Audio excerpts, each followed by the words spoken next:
Sir అసలు maths ఎవరు కనిపెట్టారు సార్? సార్ అసలుకి మనకి మ్యాథ్స్ జీవితంలో ఎందుకు ఉపయోగపడుతుంది? మన జీవితాలు మొత్తం నడిచేది మ్యాథమెటిక్స్ మీదే. ఎలాగో చెప్తారు విను.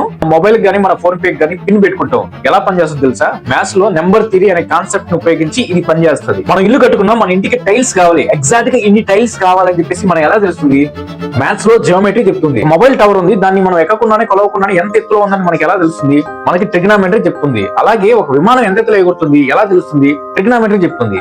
ఇవి కూడా మ్యాథ్స్ లో ఒక భాగం. జీతం పెరిగింది, ఖర్చులు పెరుగుతున్నాయి, ఎన్ని లెక్కలు కాదు, మన జీవితం మార్పులో పెట్టడం ఎన్ని ఎలా తెలుస్తుంది? మనకి ఆల్జీబ్రా చెప్తుంది. లాస్ట్ మంత్ నీ శాలరీ 20,000, ఇప్పుడు 22,000, 10% పెరిగింది ఎలా తెలుస్తుంది?